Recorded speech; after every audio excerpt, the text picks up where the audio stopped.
Welcome to the Wellness in a Chaotic World podcast. I'm your host, Cheryl Davis. Before we dive in, I wanted to note that as a health and wellness coach, I can support you in making sustainable lifestyle changes, tuning into your own wisdom, and building habits that align with your values and vision for your well being. I don't prescribe or treat health conditions, as I'm not a doctor or a mental health professional. Instead, I can walk alongside you as you create a healthier life on your terms. From time to time, I share conversations with guests. The views and opinions expressed by those guests are their own and do not necessarily reflect my views or those of anyone associated with wellness in a chaotic world. This podcast is for informational and educational purposes only and isn't a substitute for professional medical advice, diagnosis, or treatment. Always talk to your doctor or qualified mental health provider about any physical or mental health concerns. This is the Wellness in a Chaotic World podcast, a place where we're having conversations about what it really takes to live well in our unhealthy, chaotic world. I'm your host, Cheryl Davis.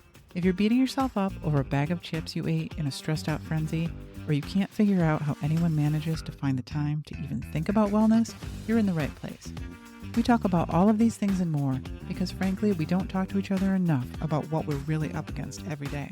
Let's change that right now. My guest today is Julia Christine. We met through a mutual friend, Shannon Danielle, who you may have heard on this podcast before. Julia is the host of the Life After Breath podcast, where she uses a morning breath practice as the entryway to discovering an awareness of ourselves so that we can move into complete wellness. She is an awareness and mindset coach who has helped hundreds of people change their habits and find success losing weight and discovering a sense of self. Julia, as you will hear, is absolutely passionate about breaking down the societal and generational structures and narratives that keep us stuck, and she takes an approach of curiosity and exploration without judgment. I am super excited to share this episode because this conversation went deep. It is really, really good. Julia's personal story is very compelling. It really underscores just how powerful self-awareness can be. If you want to break your understanding of awareness and people pleasing and tuning into what you want out of life wide open, this is the conversation for you to listen to. I hope you enjoy. So I am so excited to talk to you today. I've been listening to your podcast, and honestly, it is so it's amazing. It's Thank just it you. is, the title Life After a Breath, but it is a breath of fresh air. The format is beautiful. The short daily breaths. Mhm, Um like I have my own personal meditation practice, but mhm. sometimes I can't get to it and then I'm like, "Oh, I'll just listen to Julia." That's awesome. 5 I minutes. love that. That's what I want it to be. Like if you're running out of time and you don't have time to do it yourself, or if you don't know how to start, or you don't know, like, here's a little bit of inspiring information, hopefully, and like, let's just take some time to breathe. And it just, I end my podcast with go kick some ass because I feel like that's what that 3 minutes of breathing helps you do. Like you are ready to take on the day after you connect to yourself and just find a little bit of focus. And all of a sudden, like, here we go, let's go. My Yeah. days are always better when I do that. Yeah. Always. Yeah, Yeah. absolutely. So tell us about your health journey over the past few years. Okay. It's pretty massive. There has been a lot of change in the last 3 years. Going on 4 years. Wow. Um, so I mentioned this to you earlier. I am a backstory girl. So just to give you a little bit of context from where I started from, I was close to 300 pounds. I'm 5'8", so that's fairly overweight, and just not in a healthy place. I was working 60 to 80 hours a week. I was absolutely um, enveloped in my job, and to the point where I started. Um, it's so interesting when I talk about this because like there was a way I used to talk about it. And now as I've grown and learned and totally understand more of my mental and spiritual growth and connection, I see it so differently now because now I can say, like before, I would have told you that I was a shell of a person, which I do believe is still true because I was hidden by my job. But now I know I was so disconnected from myself that it was me being at work was avoiding me being with me. And so I wouldn't come home. I would just stay at work. And I lost friendships. There was distance coming between me and my family. And I felt lost. I felt worthless because if all I was doing was working, if that was my purpose, what was the point? You know what I mean? And I had a cool job, but it was very stressful. And I know now that part of that stress was my doing because I just kept taking more and more and more on. And so then when you do that, your boss's expectations of you are to be able to continue to do that. And then you continue to take more and more on. And you end up working 60 to 80 hours a week and having absolutely no self-worth. And so, um, anyway, so I was there. That's where we were. And I literally had several conversations with a friend in California where I was like, if this is my purpose, I don't want it. I don't want to be here anymore. I don't want to whatever. And so it was over a course of, like I said, like three different conversations. And finally one night I was like, the only thing that's keeping me here is that I know that if my mom found me, it would kill her. Like if I took my life, it would kill my family. It would kill my mom. It would destroy my brother. And I couldn't do that to them. But that was the only reason I was not doing anything about it. And so she was a little panicky and like, let's get your mental state, do some yoga, breathe, I was like, whatever. Like I didn't understand any of that, whatever. And when you feel that bad about yourself, the last thing you want to do is take care of yourself, you know? So then randomly the next day, a dear friend of mine and my coach called me and said, hey, would you want to do this program? Now, years before I had done this diet, this like it's not a diet, but it is a weight loss program. And the focus is on changing your habits and creating healthy habits. And so there's definitely a food component, but there's also like mental work and stuff. But anyway, I remembered I lost like 25, 30 pounds on it. It was good. It was a good diet. And then I stopped doing it, whatever. But the thing I remembered about it is that when I did it, there was this mental clarity that came with it. I'd never experienced that. I've yo-yo dieted my entire life, never experienced anything like that. But I remember like literally being in a meeting and like watching what was going on and just being able to absorb all of it, understand what was happening, like take better notes. Like just, it was just incredible, the clarity that I had. And so when I had thought about losing weight and like getting on Weight Watchers again or trying this fad diet or trying this, I thought, you know what? No, if I'm going to ever do a weight loss thing, I'm going to go back to that program. So fast forward, she calls me and says, would you want to do this? And I was like, no, again, last thing I want to do is take care of myself. And I'm not interested in losing weight. I had decided there are a lot of happy 300-pound women in this world. So I could find that. What I was missing was that happy and that sense of purpose. But I remembered that mental clarity. So I said yes. A month later, I still hadn't started because, again, but I finally did. We got on board. She helped me get started. And then that was it. 2 weeks later is what I consider the biggest change in my life. Like that was incredible. I had decided I wanted to do yoga as part of my program because, again, I was doing this for that mental part of it, not necessarily lose weight. I was losing weight, but that wasn't as important to me. So I started a yoga, an at-home yoga course. It was Yoga with Adrienne on YouTube. Highly recommend. She's incredible. Um, but she had a 30-day thing. And so I was like, I'm going to try this. And first day, it was awful. And I had done yoga before, I had danced before, I had, you know what I mean? So I was expecting myself to be able to do it and to be more flexible and to, I hadn't, this was, this was height of COVID. So we're talking May 2020, June 2020. And I hadn't left my apartment except to take the trash for like 2 months. And I live in New York, so I walk everywhere. So I'm even at almost 300 pounds, I was still walking at least a mile every day, running up and down the stairs in my building, like all that stuff. So I was getting some semblance of exercise. Well, I hadn't done that for 2, 3 months. So like, what was I expecting? And I remember laying on the floor and feeling very much like on a fence or on a balance beam. And on one side was where like self-deprecation land, which was familiar and where I have spent the majority of my life and hating myself for not being able to do it. I'm too fat. What did you expect? You're an idiot for thinking it would be any different. You can't do all of these things and just like crying, hating myself.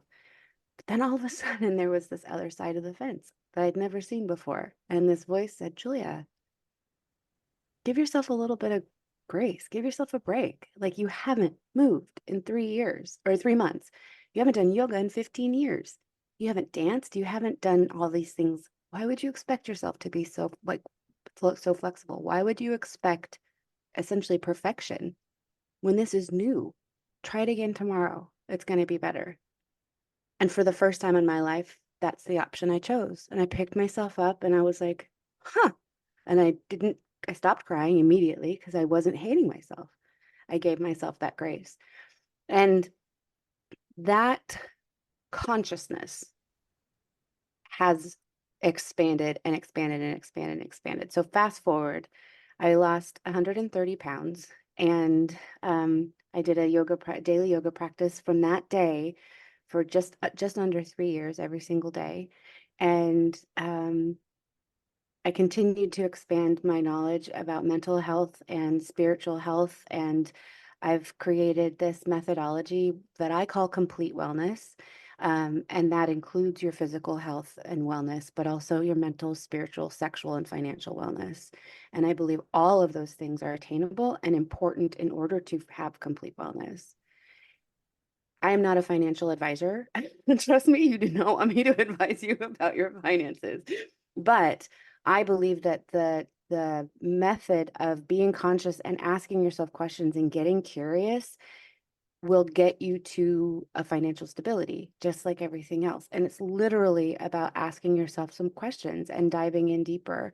And all of that comes from an awareness of your actions and conscious choices and conscious habits. So it's almost like how I talk about it is that those are the 5 branches of complete wellness, but the trunk of your tree is awareness. And asking you to practice awareness is like asking you to like make yourself lift your arm. Like, it's just what you do. You don't have to like think about it. But if you're actually thinking about, hey, okay, make yourself do it, you just, you know what I mean? Like, that's a really hard concept to get around. And so we don't focus on building awareness. What we focus on is our breath. And by incorporating a breath work practice, and so those are like that, the breathing is the roots of your tree.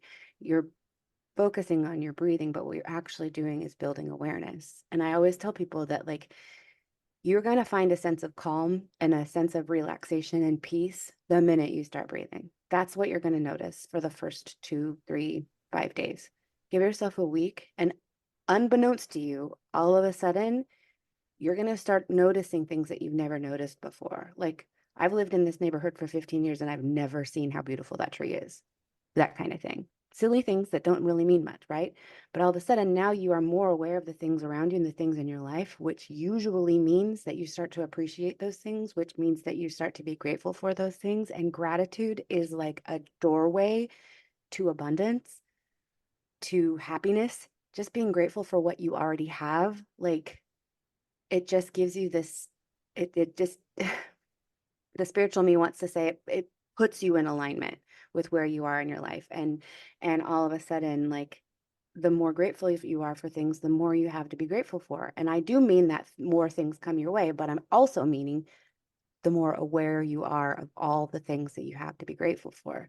And then you start being more aware of how you're talking to yourself, how you react instead of respond. How, when somebody's coming at you, you can actually, while they're yelling at you, look at them and think to yourself, this isn't even about me. Like, this has nothing to do with me. And then you don't react and you can calmly respond, and it's really kind of interesting because it's like by loosening your grip on the reins and just letting things be, you actually have more control of your entire life. And so yeah, that's my story. I could listen to you tell that forever. I mean, there's so much in there Yeah, that I want to talk to you about and just, go. Let's do it. yeah. So, It's big. It's a yeah, lot. it is. It's huge and it's so important. And this is like the message I want everyone to hear too. Right. And there's a quote, I'm going to quote you from your trailer of your podcast, and it's everybody is worthy of complete wellness.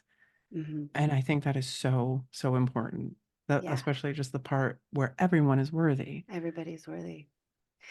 You know, it's interesting because this is something that I still work on. I think I just want to backtrack just it's not really backtracking, but like worthiness is a huge thing. And I don't know if you know Louise Hay. She has amazing work, but the book You Can Heal Your Life has been massive in my life and about taking responsibility for my actions and for my, my thoughts really and understanding where they come from. And anyway, I could go on about her, but I heard an interview, she's gone now, but I heard an interview with her where they asked her about her, I'm going to use the word demons just because that's what, like the thing that her negative thoughts, her ego telling her how horrible she is. Like what kind of thoughts? Because this Louise Hay, like of course she doesn't have those thoughts, but she's human and we are predisposed to warn ourselves of everything around us. And then that's where our ego comes in and says, don't do that because all of this negative stuff could happen. That is protection. So everybody has that.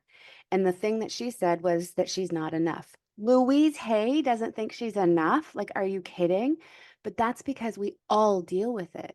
And so when you start to realize that you are enough, you are worthy, and that goes from things like you are worthy of taking care of yourself and eating healthy. You are worthy of that. You deserve that. You are worthy of asking for help and receiving that help. You are worthy of taking a break, of reaching out to a friend, and not because they need something, but because you do.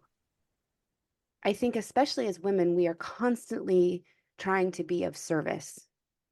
And I realized recently that so much of my value and my self-worth is tied into what I can do to for other people. And like it's really made me, that's why I took a deep breath when you said this, because it's like, okay, this is really big in my life right now. And because it's made me have to like look at my definition of friendship and relationships because I approach my friendships of if I'm not doing enough for you to prove my love, that I'm worthy of your love. I have to keep giving you gifts. I have to keep taking care of you. I have to do in order to prove to you that I'm good enough for you to love. And that's big. And I think it's something that we all do. And so when we can take a breath to realize, A, we're not alone. I am not the only person that has approached friendships in that way, that continues to approach friendships in that way. I am not the only person who doesn't always feel like I'm worth anybody else's time or whatever that is. And so remembering that we're not alone and that we're not some alien creature that is like, I must be crazy for thinking these thoughts. Mm-mm. You're not alone. You're not thinking anything new. You know what I mean? Yeah. So take a minute to remember that and then just remind yourself.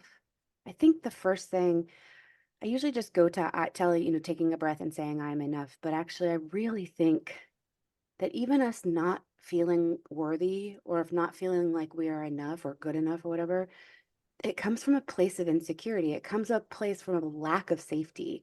And I think it's so important to just breathe and really soak in. I am safe. I am safe. It's okay. I'm safe and I'm enough.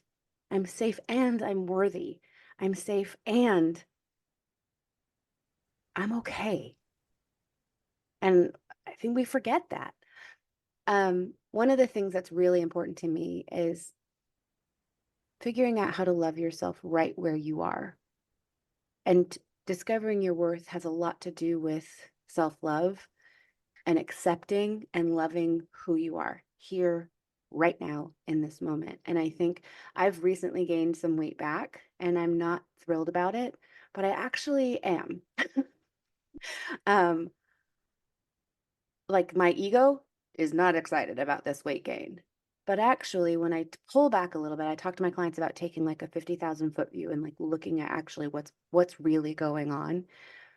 I think that I've gained this weight because I never loved myself overweight. And even in my weight loss, it was about doing it right. It was about checking the boxes. It was about getting to where I needed to be. And as I did that, I did learn to love myself, but it was still a task kind of checkbox, like accomplishment kind of thing. Whereas now, this is giving me the opportunity to really love myself where I am and breathe through this and be like, okay, and make those conscious, healthier choices for myself with an understanding of, I love me. I love you, Julia. I love this body, but I don't need this protection of this extra layer of fat. And I don't need to cling to sugar to make me feel better. And I don't need that because I'm worthy of better than that. I don't like using the word better. I'm worthy of more. I'm worthy of different choices. And that's the beauty of choices, is that because you can make another one. Someday you're going to make the choice to eat the Reese's peanut butter cup because, damn it, I need some chocolate. Cool. Don't beat yourself up for it. Just know that next time you can look back and say, oh, here we are again. That actually made my stomach hurt really bad after I ate that. So I'm not going to do that this time. I'm not going to comfort myself with that. I'm going to comfort myself with reminding myself that I'm right where I need to be. And I don't like it, but I know I'm going to get through it. And I don't need chocolate to make me feel better in this moment and make me feel worse tomorrow. You know? Yeah. I mean, we're constantly getting lessons, right? Yeah, Until we totally. learn them. Totally. And even then, I mean, and that's where when I said I wanted to backtrack, I wanted to talk about the weight gain and I wanted to talk about the fact that this is a journey. And the fact that like I keep getting hit with this self-worth lesson and that you don't have to be in service of every single one of your friendships all the time. And like I thought I had gotten through that. And then literally it was in December I had a meeting with a friend who's a coach and she said something to me and I feel like it was like there was this giant sinkhole that was covered up by a thin layer of asphalt and she like blew the top of that off. So like I thought I was good because there was a layer of asphalt there and she was like, "Yep, nope." And that like and so like I'm just now climbing out from that rubble and I'm standing here facing this sinkhole of like how do I get through this? And it is literally by without any judgment getting curious. Huh, where is this coming from? Hmm, what does this really have to do with? And then as you move forward, and this is the thing, we don't want to get stuck there because this is where I've been. So, like standing there staring at this giant hole, thinking, wow, I am messed up. Well, I'm here to tell you, you're not messed up. You're not broken. It feels that way, but you do not need fixing.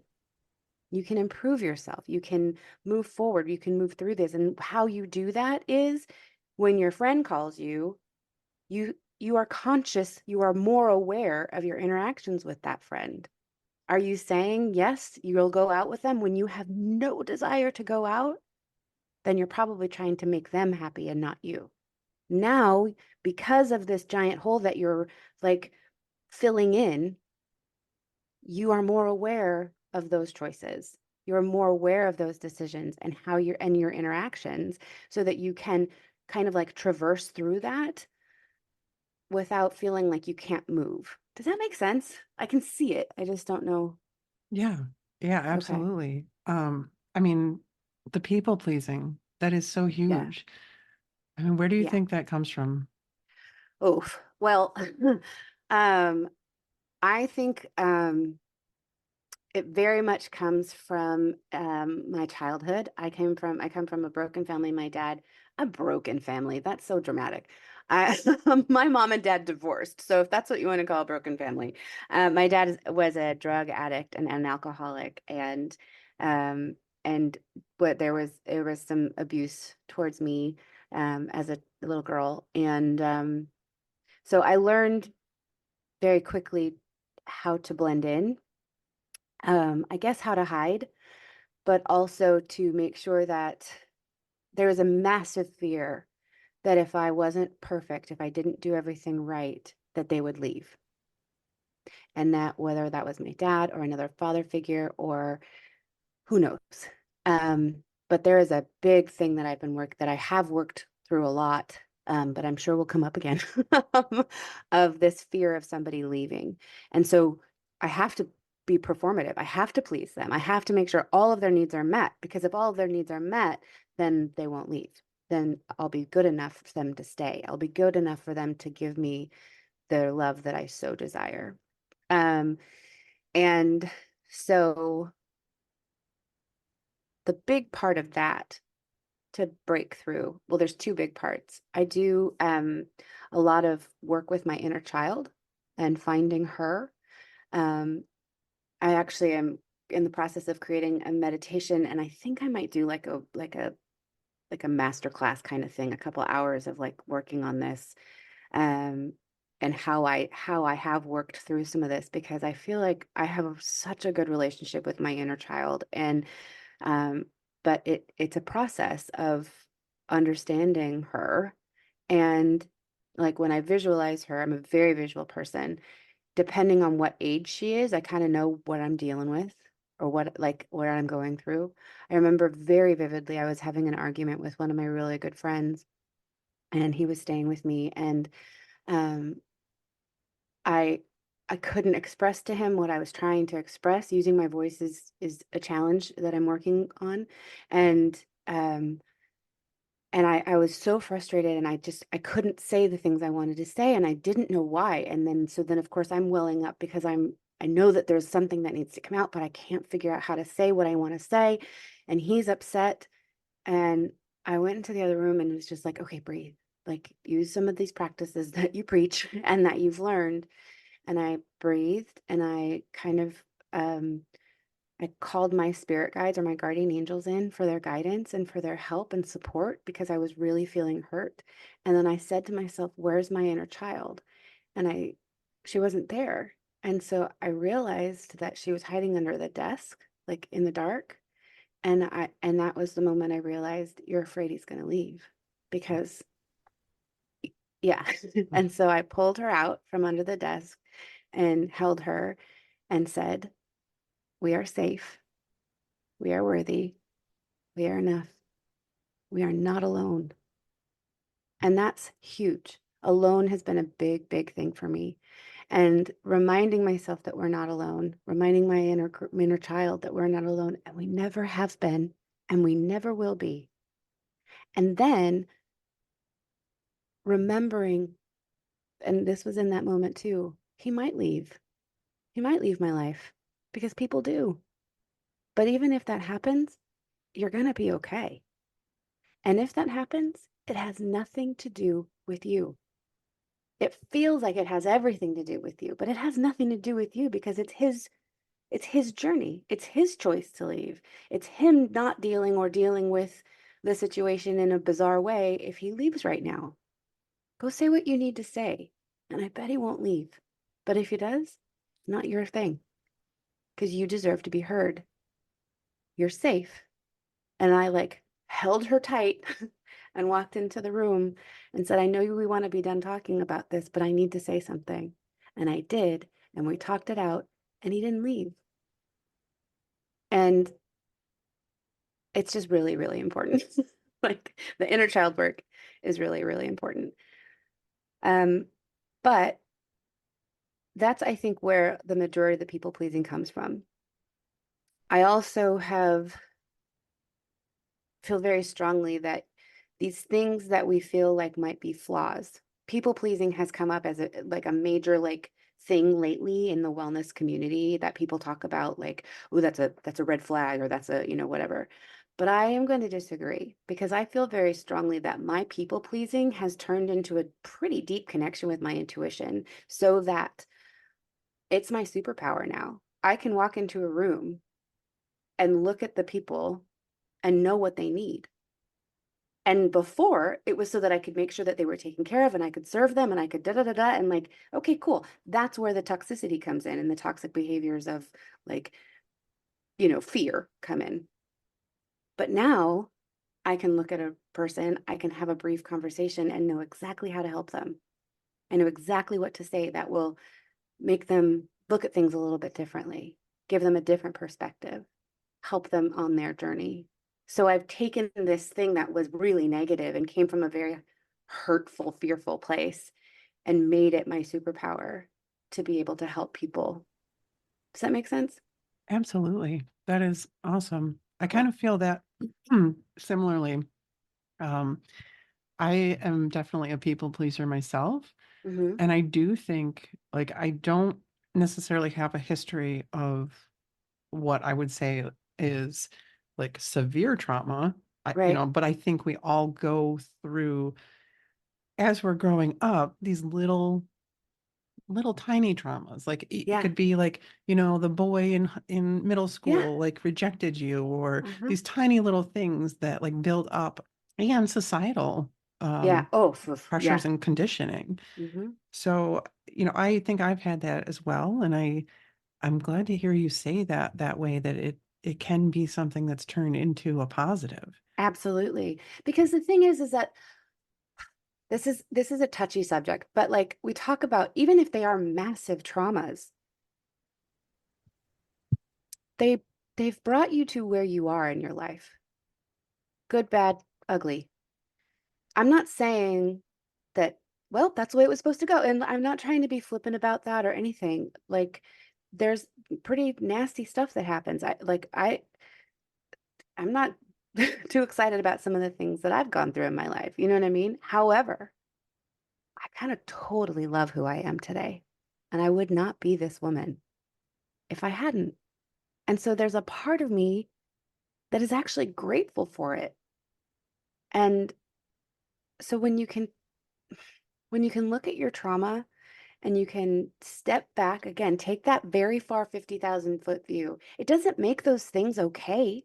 It doesn't make the awful thing that somebody told you, like the name that somebody called you in sixth grade that really affected you and like maybe changed the trajectory of how you feel about, I don't know, wearing glasses or making sure that you have to get a nose job or whatever it is, that one little word, it got you to where you are.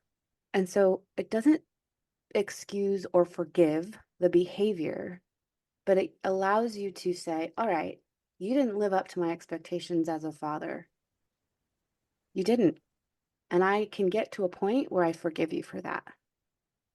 I'm not going to thank you for it, but I'm going to get to a point where I can forgive you for that. Not for the action, but for not living up to my expectations.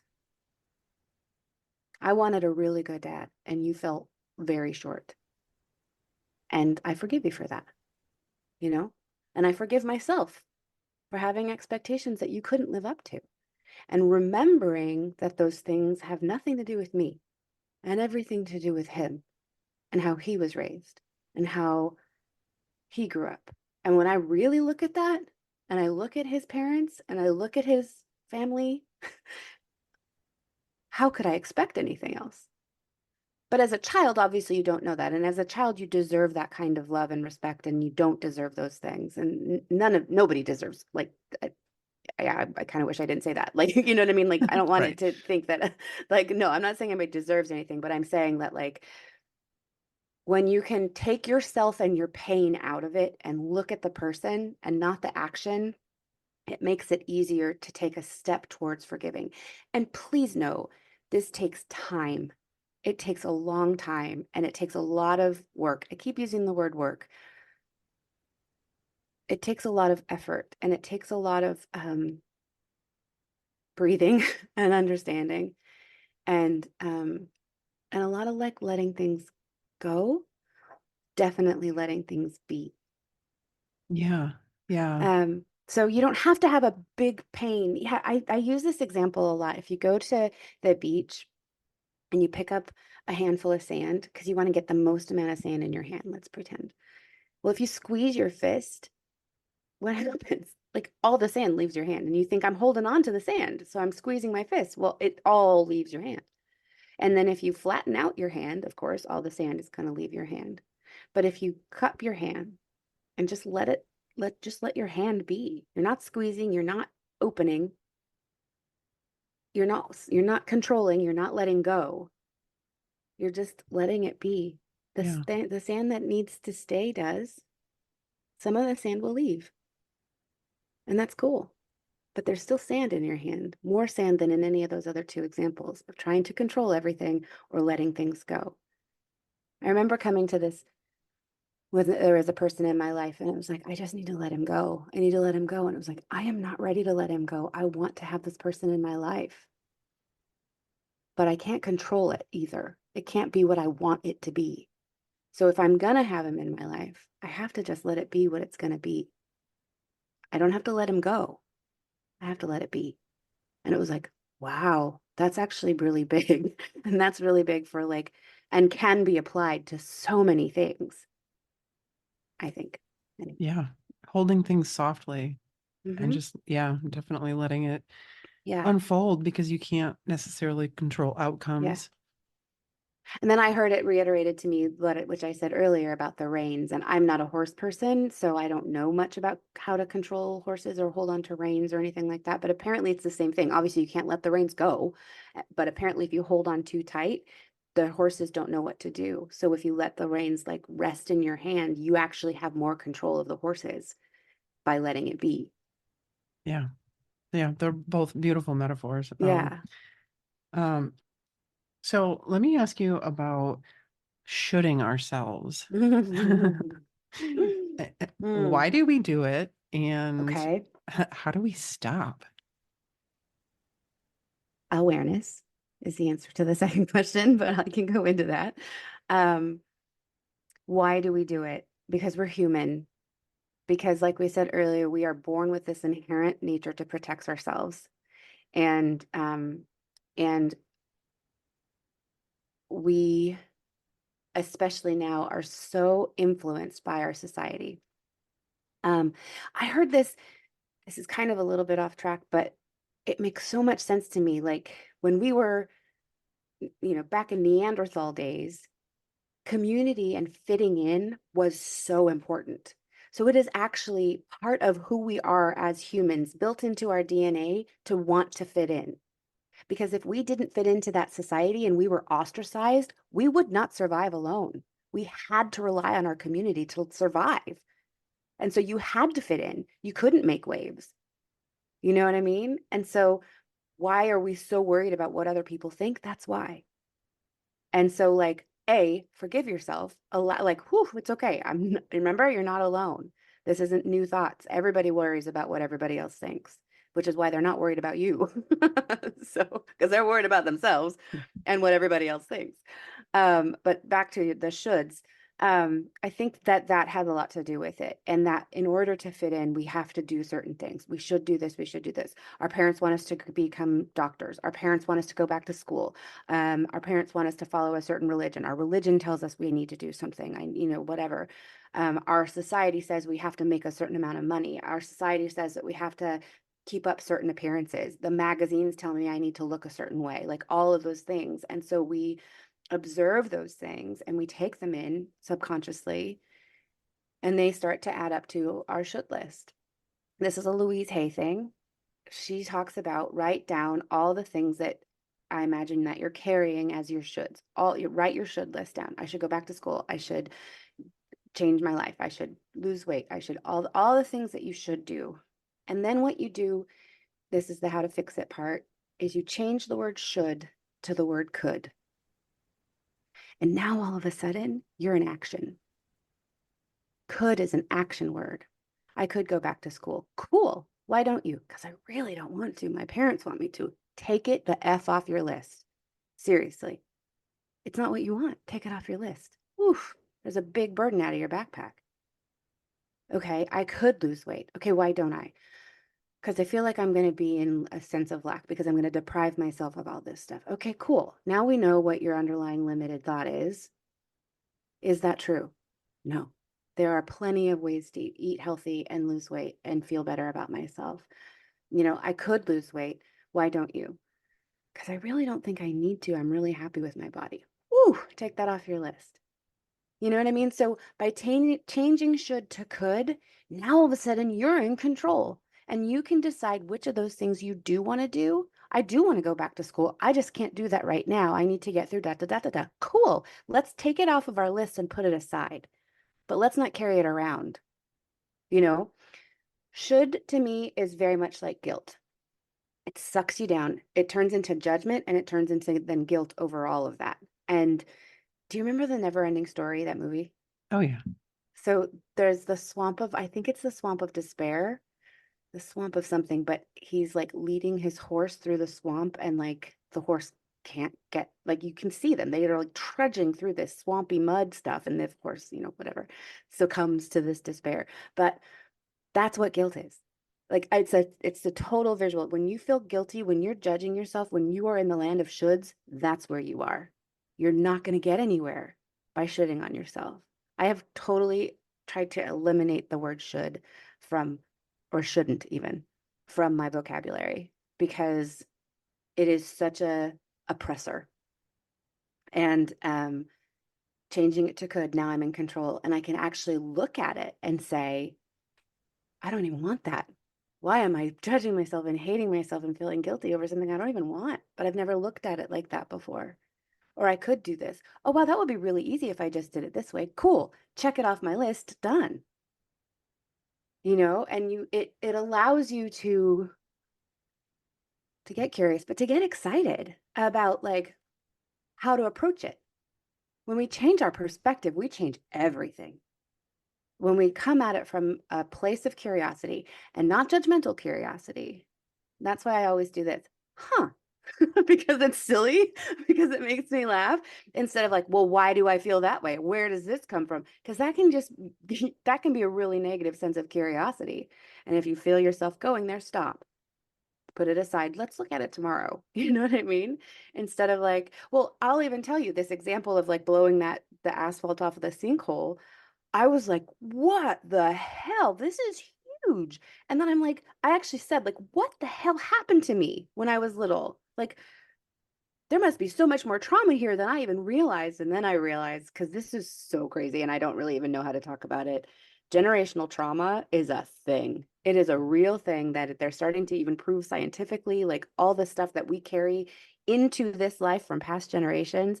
And so I realized that some of this healing of being in servitude to everyone and my self-worth comes from like my grandmother and, maybe even from her line completely. But it was like, whoa, okay. So it's really important for me to heal this because in healing this, I can heal them. You know what I mean?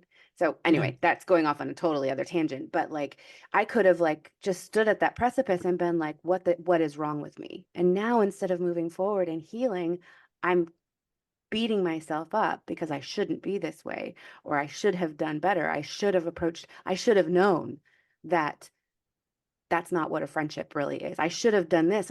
Really? Where is that going to get me? Except for deeper into that swamp of despair. Right. And so that's why we take that word out of our vocabulary completely. I mean, I catch people saying it and like, I've gotten better. I used to like stop people from saying things that I didn't want them to say themselves, but like you have to let everybody have their own journey.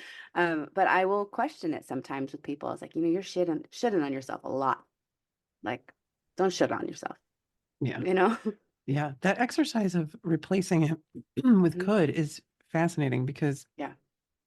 it, to me, the first thing I thought was, well, okay, I've had issues my whole life, like Mhm. trying to figure out what I really want. Mhm. I've had people tell Yeah. me in career stuff, like this one guy that I worked with, we were walking home one day because we lived in the same neighborhood, and he Mhm. was like, you know, you're really great. Everybody really likes you, but nobody knows what you really want. And I was devastated. But then I was Right. like, you're absolutely 100% right. I don't know what I want. Yeah. So that exercise is really interesting. I'm going to definitely Yeah. use that. Yeah. It is so helpful every time, even if you don't like write the whole list, when you hear yourself saying, I should da da da, then you go, okay, I could da da da. Why don't I? And then we start that whole curiosity thing. I think when it comes to understanding what you want, because I am right there with you completely. Um, like to the point where and I think that's very very indicative, I guess, or common, let's say, with most people pleasers, because it doesn't matter what I want, it matters what everybody else wants. And I literally, my mom, I use this example all the time, but my mom would ask me what kind of cake I want for my birthday, and it would depend on who was going to be there. I don't even really like cake. I'd rather have ice cream, you know? And which is why my answer is always ice cream cake because I love ice cream. But you can't know what you want if you don't know who you are. And so, two things, getting in touch with yourself and having a better understanding of who you are is really, really important. And you might not like if you said to me, Julia, who are you? I could tell you something, but I've worked on it. But you don't even have to be able to put it into words. It's about understanding who you are individually, like in connecting with yourself and that practice. And then because you're more connected to who you are so much more able to understand what you want out of life, what you want with your life, what you want to do, where you want to go, which grocery store to go to. And then it is about practice. Life is practice. And so you start to practice. What do you want to wear? Just as that. Just what do you want to wear today? Stand in front of your closet. Not what will work, not, okay, this is clean. What do you want to wear today? And think about it for a second. What do you want for dinner? Not what's in the fridge. What do you want? And those little tiny questions that seem so like, who really cares, will build up. Just like 3 minutes of breath work in the morning will build up to awareness and gratitude and higher consciousness. And it's behind the scenes because all we're doing is asking us what we want to wear. But behind the scenes, you're telling yourself, I'm listening. I'm connecting to myself. It's what Rebecca Campbell calls being soul-led. Because when you're in touch with yourself, meaning when you're in touch with your inner being, your higher self, your spirit, your soul, name it, call it what you want to. When you're in touch with yourself, that's what's leading you, not the outside world, not what other people want. Even with like your parents want you to go back to school because they want to make sure you have a future because they care about you and they want to make sure that you're safe, not because they want to rule your life. It's because they care about you. And that's great. But if it's not what you want, it's not what your soul is leading you to do, don't do it. Be soul led and not influenced by even the people who are nearest and dearest to us. Yeah, that is so important. Yeah. Yeah.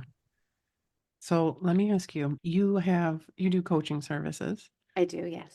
and the podcast. Hmm. And where can people find you? So I'm in the process of building my website. So that's going to be a little bit. The podcast is on, it's Life After Breath, as you mentioned. It's on any podcast platform. You can find me at Julia Christine Health on Instagram and Julia Christine on Facebook. And then I have a link that I can give you if you want to put it in the show notes. That is, if you do want to work with me, it's a free, I'm calling it a chemistry chat. I love that. Just because life after breath, I talk about going to the lab. So we're going to have a free chemistry conversation to see if we're a good fit and how I can help you reach your goals. That is amazing. I love it. Yeah, Very creative. it's fun.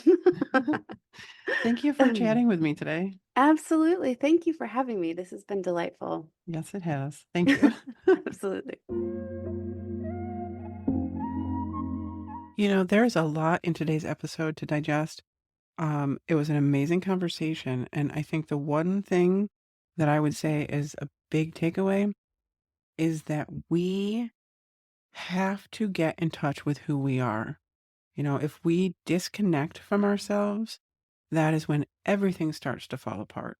And breathwork is a fantastic way to start your own journey to better self-awareness. So I really hope that you will also check out Julia's podcast.